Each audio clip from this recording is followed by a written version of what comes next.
जिसपे लगभग 3,40,000 करोड़ अनुमानित व्यय है, जिसके रहते लगभग 1,000 लाख टन अनाज पूरी तरीके से मुफ्त इन 80 करोड़ भाई बहनों तक पहुंचा है, आगे पहुंचेगा सितंबर तक। और शायद विश्व का सबसे बड़ा खाद्य सुरक्षा का प्रोग्राम भारत ने चलाया है। ये नेशनल फूड सिक्योरिटी एक्ट के अंतर्गत जो अनाज दिया जाता है, ये उसके अतिरिक्त है, एक प्रकार से डबल कर देता है। आप सब जानते हैं कि एनएफएसए के तहत हमने आज देश भर में बड़े विस्तार से 80 करोड़ लोगों को लगभग कवर किया है। जो अंत्योदय अन्न योजना के पुराने परिवार थे, उनको 35 किलो हर परिवार को, और बाकी लोगों को 5 किलो हर व्यक्ति के पीछे अनाज दिया जाता है, वितरण किया जाता है हर महीने। और गरीब का कल्याण हो, कमजोर वर्ग को कोई कठिनाई ना हो, इसको मद्देनजर रखते हुए एक जो एक्सेस टू फूड सिक्योरिटी आवश्यक भी है और एक बुनियादी विषय है जिसकी हम सबको चिंता रहनी चाहिए, उसको पूरी तरीके से सुनिश्चित किया। वैसे तो पुराणों में यह भी कहा गया है कि जो गरीबों को अनाज दे, उनका चूल्हा चलाए, उनको अपने आप में भगवान भी वरदान देता है। पर मैं समझता हूं जो कल्पना माननीय प्रधानमंत्री जी की थी कि हर एक व्यक्ति को अपनी आवश्यकता पूरी तरीके से मिले, हर घर तक अनाज पहुंचे, जिसके लिए बड़े रूप में उन्होंने टेक्नोलॉजी की भी सहायता ली। आप सब जानते हैं 1 नेशन 1 राशन कार्ड, ये प्रधानमंत्री जी की कल्पना थी कि कैसे हम देश भर के गरीबों को, जो 80 करोड़ लाभार्थी है इस योजना के, उनको टेक्नोलॉजी से जोड़ के ये सुविधा उपलब्ध कराएं कि देश में किधर भी वो अपनी अन्न को, जो उनकी एलिजिबिलिटी है, उसको देश में कहीं भी प्राप्त कर सके। जरूरत पड़े तो टुकड़ों टुकड़ों में प्राप्त कर सके, अलग अलग समय ले सके, अलग अलग बार ले सके। अगर गांव में परिवार रहता है, कोई व्यक्ति प्रवासी मजदूर दूसरे जगह काम करता है, तो दोनों जगह अनाज मिल सके। कोई 3 जगह लेना चाहे 3 जगह ले ले। और आपको जान के खुशी होगी कि लगभग 65 करोड़ ऐसे पोर्टेबिलिटी ट्रांजैक्शन से लोगों ने अपने घर के अलावा दूसरी जगह पे अपने अन्न को आइदर इन फुल और इन पार्ट लिया है, उसका लाभ उठाया है। उल्टे कोविड महामारी के दौरान कई लोगों को लगता था कि भारत में तो बहुत ही तकलीफ आएगी, भारत कैसे अपने लोगों को संभालेगा। जब लॉकडाउन था तब तो विशेषकर बड़ी चिंता रहती थी। पर मैं समझता हूं प्रधानमंत्री जी ने अपने गरीब देशवासियों का, खासतौर पे प्रवासी मजदूरों का एक चट्टान की तरह साथ दिया, सुनिश्चित किया कि हर एक तक महामारी के बावजूद हर व्यक्ति तक अनाज पहुंचे। और अब जब महामारी कम होते जा रही है, अब प्रभाव बहुत कम हो गया है कोविड का, उसके बावजूद उन्होंने जो 6 महीने बढ़ाए सितंबर तक, ये वास्तव में उनकी संवेदनशीलता का भी एक प्रतीक है कि उन्हें लगा थोड़ा और समय ये सहायता मिल जाए तो हमारे भाई बहनों को एक प्रकार से ईज ऑफ लिविंग हो जाएगा, उनको सहूलियत मिल जाएगी जब वो अपना जीवन फिर एक बार पटड़ी पर ला रहे हैं। मैं आपको ये भी बताना चाहूंगा कि इस काम का न सिर्फ भारत में लोगों ने संतुष्टि व्यक्त की है और अगर उसका प्रमाण देखें तो हाल में ही हुए कई सारे चुनावों में लगभग आप सभी की सामान्य देश भर में जो लोगों की अपेक्षा थी, हमारी तो अपेक्षा पहले से थी कि हम पुनः जीत के आएंगे, लेकिन लगभग आप में से कई मित्रों को थोड़ा डाउट्स, आप लोग हमें भी बात करते रहते थे। मैं समझता हूं जनता ने उसका जवाब दिया कि जनता कितना संतुष्ट है प्रधानमंत्री जी के, हमारे मुख्यमंत्रियों के काम से, और कहां देश ने पहले एंटी इनकम्बेंसी हर बार महसूस की थी, अब प्रो इनकम्बेंसी ये देश देख रहा है।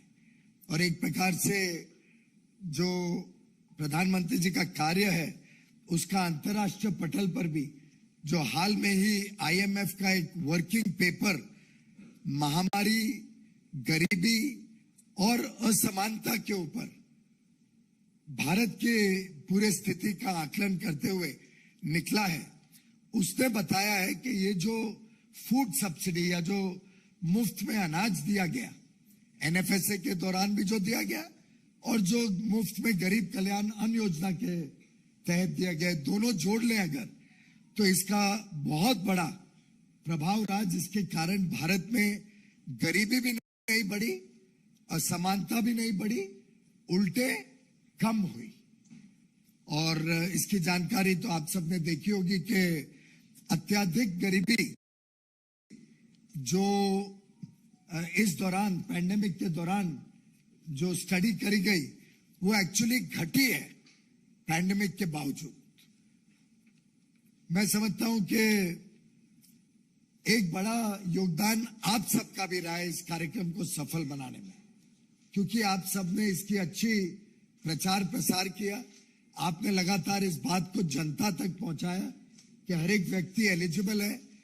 हमारे विभाग ने भी कई अलग अलग मंत्रालयों की मदद ली, चाहे पेट्रोलियम मिनिस्ट्री हो तो पेट्रोल पंप्स पे जानकारी देना, फेयर प्राइस शॉप्स पे बोर्ड लगाना, रेलवे स्टेशनों पे जानकारी देना, पोस्ट एंड टेलीग्राफ ऑफिस में जानकारियां प्राप्त करवाना, जिससे एक देश भर में सभी लाभार्थियों को 80 करोड़ लोगों तक ये सूचना पहुंची कि उनको ये एलिजिबिलिटी है।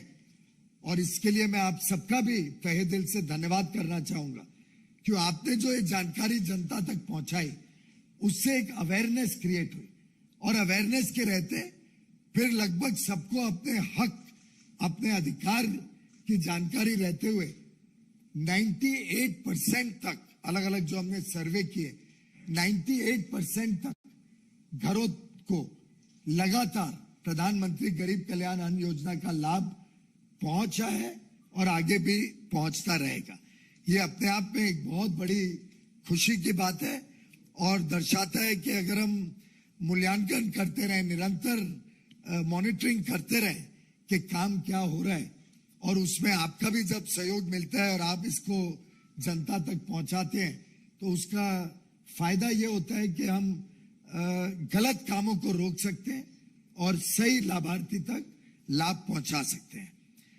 प्रधानमंत्री मोदी जी का भारतीय जनता पार्टी की तरफ से जिस प्रकार से भारतीय जनता पार्टी के संसदीय दल ने भी प्रस्ताव पारित करके उनका धन्यवाद किया था, उनके संवेदनशील नेतृत्व का आदर सम्मान किया था, मैं भारतीय जनता पार्टी के नेतृत्व की तरफ से और हमारे हर कार्यकर्ता की तरफ से और एक प्रकार से देशवासियों की भावना भी मद्देनजर रखते हुए माननीय प्रधानमंत्री जी का तहे दिल से धन्यवाद करता हूं, उनके नेतृत्व को साधुवाद देता हूं।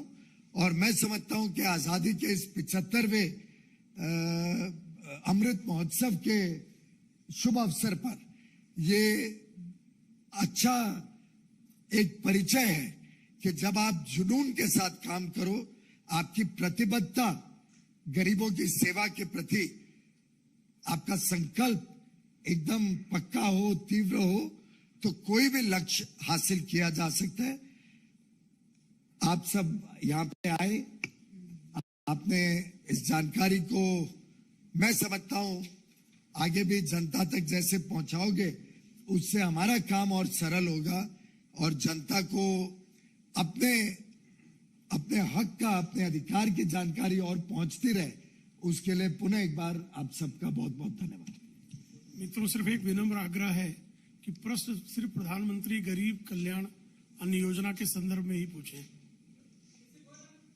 देवेंद्र जी, He's going to call out.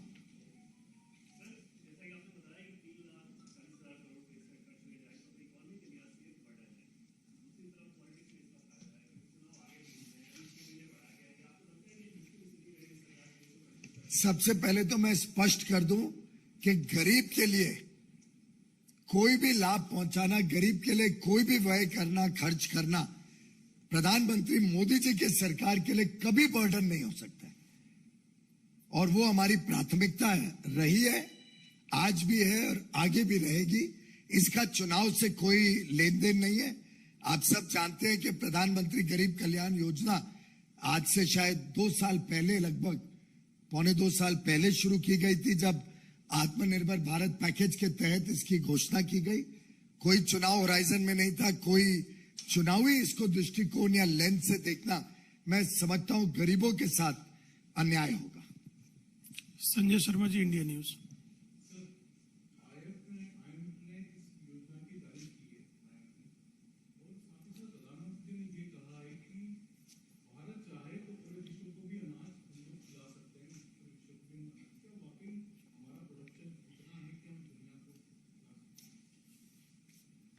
मैं जोड़ना चाहूंगा कि इस पूरे काम का श्रेय हमारे अन्नदाताओं को भी जाता है, जिन्होंने लगातार और कोविड महामारी के बावजूद गत 2 वर्षों में भी रिकॉर्ड आउटपुट, रिकॉर्ड प्रोडक्शन अनाज का किया है, जिसके कारण आज भारत के भंडार भरे हुए हैं।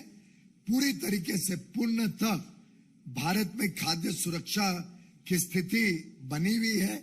जो जो उत्पादन भारत में होता है, गेहूं हो, चावल हो, चीनी हो, जो जो उत्पादन में हम पूरी तरीके से आत्मनिर्भर है, हमारे पास पर्याप्त मात्रा में स्टॉक भी है। और इस साल का भी अनुमान है कि बारिश, आज ही मैं पेपर में पढ़ रहा था, अनुमान है कि बारिश नॉर्मल रहेगी। उसके रहते हमारा आउटपुट भी अनाज का ठीक रहेगा। ऐसी परिस्थिति में भारत एक ऐसा देश है जो अपनों की भी चिंता करता है और विश्व की भी चिंता करता है। वसुधैव कुटुंबकम हम सबके लिए प्रिय है, और उसी भावना को सामने रखते हुए माननीय प्रधानमंत्री जी ने विश्व को ये एक ऑफर किया है कि WTO के जो नॉर्म्स हैं, जिसके रहते हम जो फूड सिक्योरिटी के स्टॉक्स आज हमारे पास केंद्रीय भंडारण में हैं, जो लगभग आज के दिन 500 लाख टन से अधिक है, अगर WTO नचीला कर दे अपने रूल्स को और अलाउ कर दे कि उस फूड सिक्योरिटी के स्टॉक को हम निर्यात कर सके, विश्व में दे सके बाकी देशों को, तो शायद जो आज परिस्थिति उत्पन्न हुई है, जिसमें फूड ग्रेन्स की शॉर्टेज की बड़ी चिंता है विश्व भर में, उसमें भारत बड़े दिल से और बड़े मन से प्रधानमंत्री जी ने इसको विश्व को ऑफर किया है। जी आप।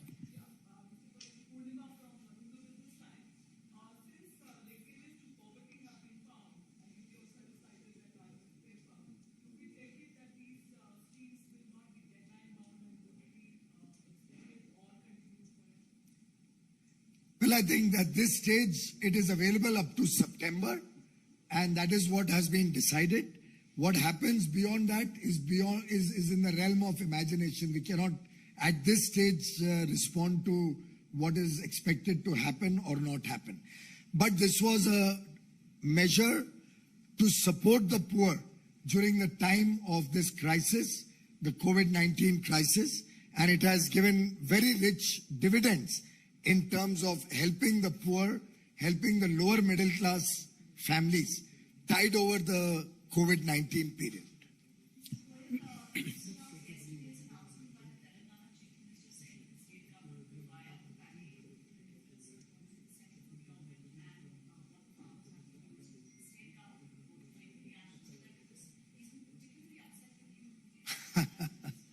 Well, it's not related to this subject, but I can assure all my brothers and sisters and farmers of Telangana, as we have clarified on more than one occasion, the nation has one policy applicable across the country in all the states. As far as procurement for the National Food Security Program is concerned, we strictly abide by that policy, and the same policy is applied in Punjab, in Haryana, in Madhya Pradesh, in Telangana, in Tamil Nadu, in Uttar Pradesh, or the Northeast. Across the country, there is one policy, and we are meeting the needs of the farmers as per that policy across the country. Any state government which wants to supplement that through their own programs is a welcome step. I think our BJP leaders had assured the farmers in Telangana that if the BJP was to be in power in Telangana, which in any case seems to be quite imminent in the near future, they had assured that they will, as the state government led by the BJP, procure any products which are outside the Food Security Act guidelines as a state procurement. And I think that has prompted the Chief Minister of Telangana to start the so-called process that which he has said today. I am grateful that the BJP leaders of Telangana showed him the right direction. Shailendra ji, DD news.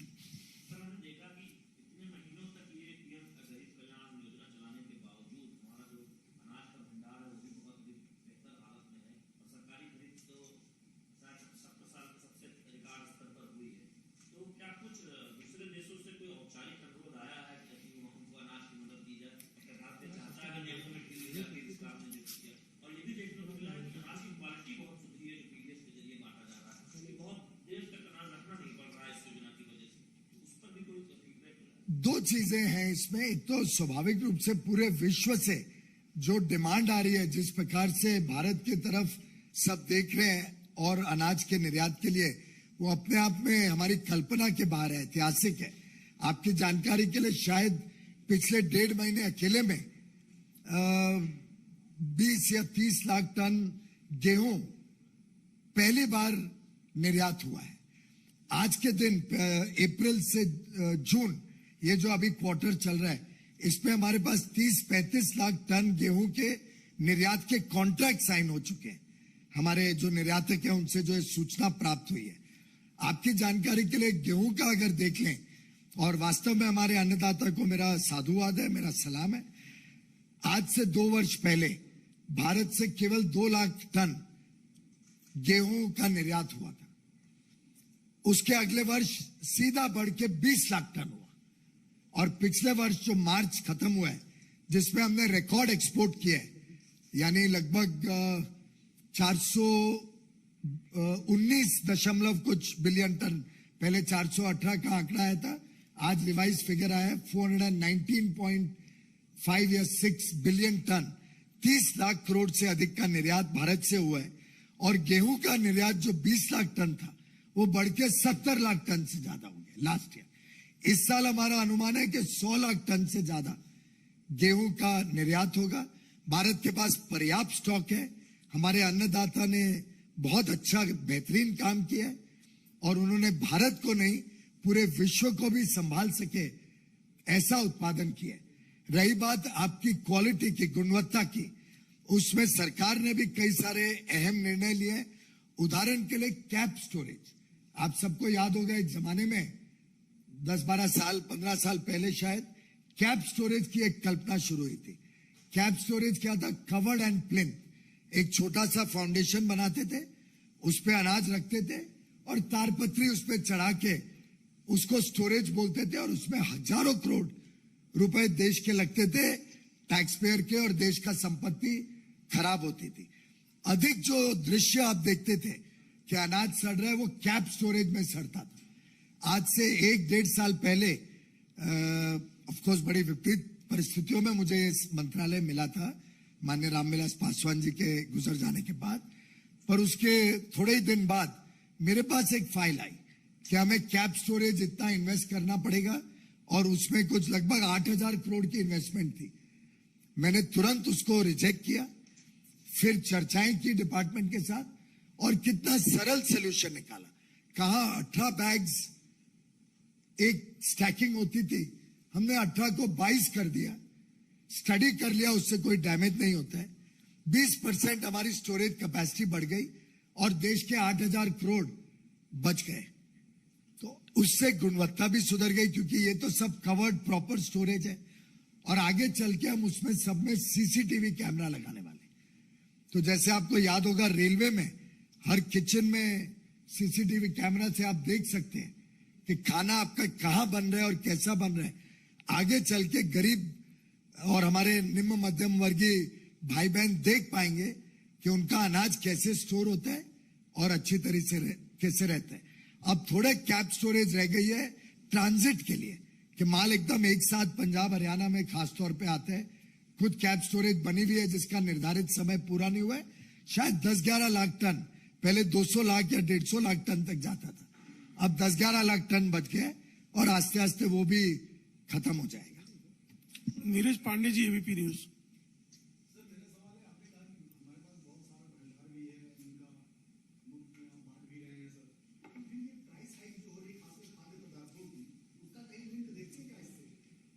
एक अंतर्राष्ट्रीय स्थिति है, एक तरफ Covid की महामारी है, दूसरी तरफ कॉन्फ्लिक्ट चल रहा है रशिया और यूक्रेन के बीच। ऐसी परिस्थिति में पूरे विश्व में महंगाई है, पूरे विश्व में कीमतें ज्यादा है। इसके बावजूद आपने देखा होगा हाल में लगातार सरकार भी नियंत्रण लगाए हुए है। हमने सहूलियत दी है कि आयात भी करना पड़े तो दालों का या ऑयल सीड्स का आयात बढ़ाया जाए। साथ ही साथ ड्यूटीज को लगभग खत्म कर दिया इन सब वस्तुओं पे जो भारत में शॉर्ट सप्लाई में रहती हैं। तो पूरी तरीके से इस पर नियंत्रण भी रखा जा रहा है। अलग अलग देशों से बातचीत चल रही है। कल ही मैंने ब्राजील के साथ चर्चा की कि हम कैसे अपना कोऑपरेशन बढ़ा सकते हैं, वहां से क्या सामान आ सकते हैं भारत में। तो इस प्रकार से दो तरफा कैसे हम काम करें जिससे कुछ चीज आयात भी करनी पड़े और देशवासियों को सहूलियत मिल सके, उस पर भी हम काम कर रहे हैं। लेकिन पूरे विश्व में खासतौर पे तेल की कीमतें ऊंची है, तो आप सभी जानते हैं। अनामिका जी, ईटीवी।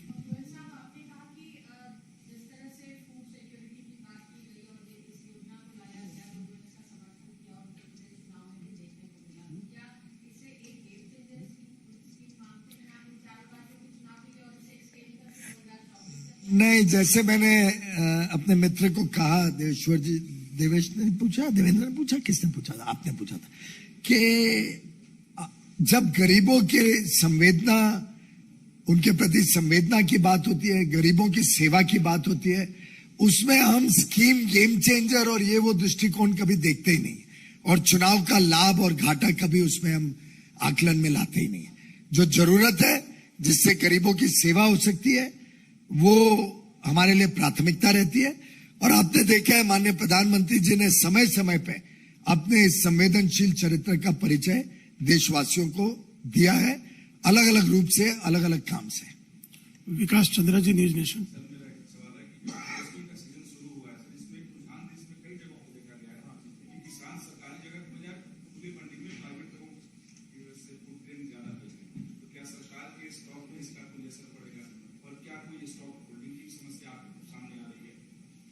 पहली बात तो सरकार के पास जो निर्धारित स्टॉक होना चाहिए, बफर स्टॉक जिसको कहते हैं, आज लगभग हमारे पास उसका 3 गुना है। तो इसलिए अगर सरकारी खरीद कम होती है और लोग को ज्यादा दाम मिलते हैं, मिनिमम सपोर्ट प्राइस से हमारे किसानों को ज्यादा दाम मिलते हैं और वो उसको मार्केट में बेचते हैं, तो मैं तो उसका स्वागत करूंगा। उससे सरकारी भंडारण में कोई कमी नहीं होगी और हमारे पास कोई होल्डिंग कैपेसिटी की भी कमी नहीं है, पर्याप्त मात्रा में है। जैसे मैंने बताया 20% तो एक निर्णय से बढ़ा है, ऐसे अभी और भी वैसे हम स्टोरेज कैपेसिटी के लिए टेंडर्स वगैरह भी जल्द निकालने वाले हैं।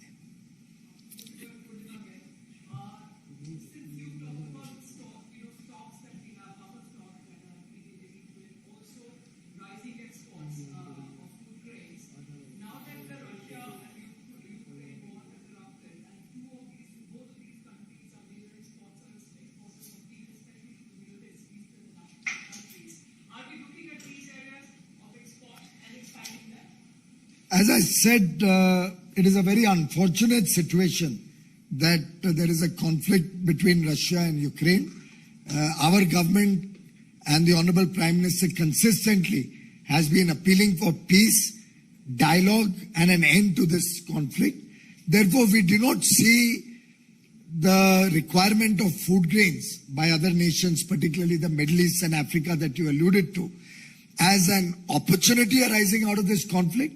It is an unfortunate situation that has arisen, and we are looking at it from the lens of compassion to help these countries so that there is no food grain shortage. धन्यवाद मित्रों। धन्यवाद।